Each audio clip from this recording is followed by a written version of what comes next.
Hi, everyone. This is Adam McCarthy, and today I'm here to share with you kind of the story of where I work, and that is Mays Middle School. And so I've titled this Where We Are and Where We Are Wanting to Be. So if you don't know anything about Mays Middle School or the Mays District in general, I have some facts listed down here for you. And you can see that in our building, we have 744 students and that includes grades 6 through 8, and it is located in Mays, Kansas, which is a suburb of northwest Wichita. Currently, 76% of our students are white. We have 13% who are Hispanic, and 11% are other. So you can tell the majority of our students do come from a white background. Uh, Surprisingly to me are actually some of these statistics here, which I did not know. 28% of our students are actually economically disadvantaged.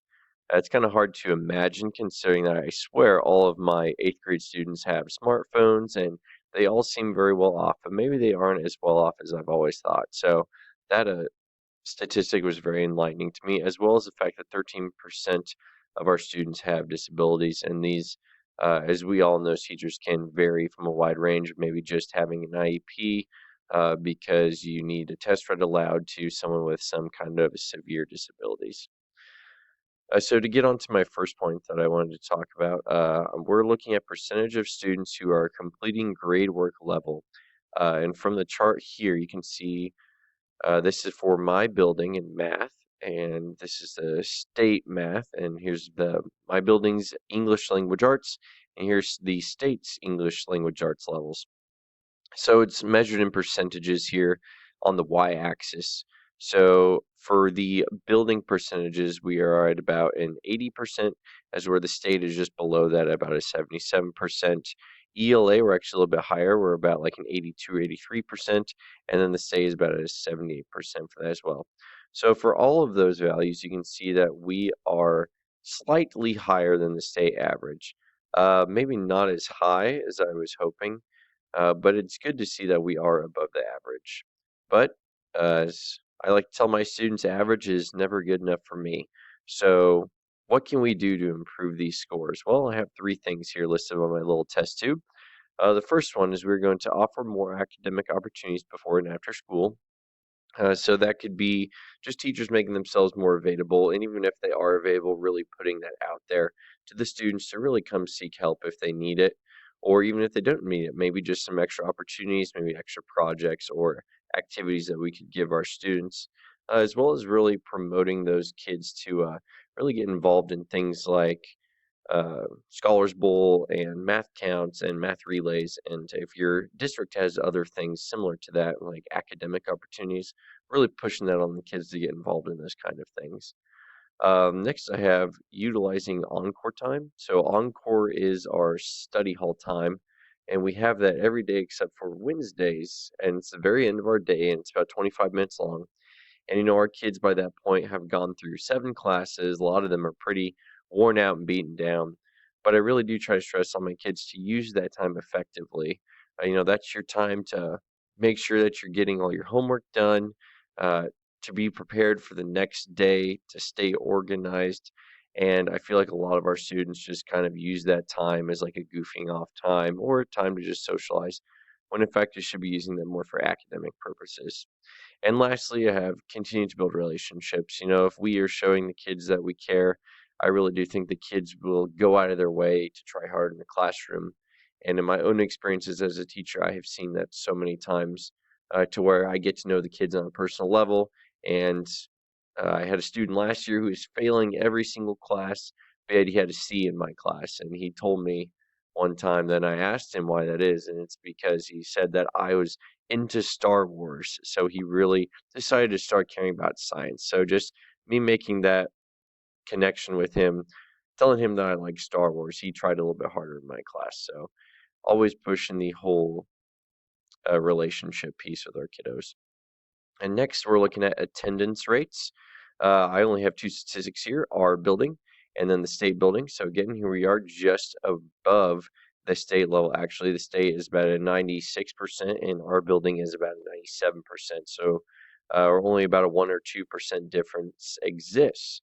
But as the piece of information says here, how can we be even better than that state average? Because again, average is not good enough in my mind. My first piece I have here is we're going to reward perfect attendance.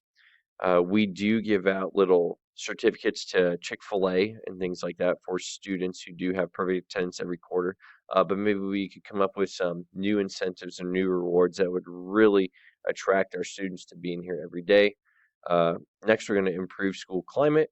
I know I have had students in the past who have missed certain classes or missed school because of poor relationships either with the staff member or with other students. So if we as a district and as a school really push on the kids that that school culture and school climate is important, maybe our attendance would improve. And again, the relationship piece, letting our students know we care, letting them know that their attendance is important to us, also letting their parents know that their attendance is important to us. If we are building those relationships with the kids, I feel like they're going to latch on to us and they're really going to want to buy into what we have to teach to them. And so, lastly, here, like my fourth thing, I have the post-secondary success rates, and this is not from our middle school. This is from our feeder high school, is the information I got this from. But this directly applies to us because all the kids that graduate from that high school are coming right from our middle school. So it's a direct reflection on what we are doing as middle school teachers. So it says a percentage of students deemed successful, which means they received a degree or certification after high school. So they could have received an associate's degree, they could have received a bachelor's degree, they could have received some kind of trade school certification, maybe being an electrician or a plumber. And these statistics are all on our report card on the KSD website. So you can see from Mays High School here we have about a 61% is what that's rating. So about a 61% success rating for our building. And the state average is at 51 or 50%. So we're about 10% higher. Um, and again, that is for students who have pursued some kind of degree, whether it be a 2-year degree or 4-year degree after high school. And for someone like myself, being a science teacher, very academically driven class, I would love to see more of my students who eventually leave my classroom and graduate from high school pursuing something further on than just, seeking a job immediately out of high school. And as far as where I want my own students to be, man, that would be awesome if we could even bump up past the top of this chart and we could be like at a 75%, 75% of my students pursuing some kind of certification or degree after high school would really make me feel satisfied and just that these kids are really latching on to what I have to teach them. And how can we make a difference? So here's some ideas that I came up with as to how we can maybe increase this value, make it even higher for our students, at least in the Mays district.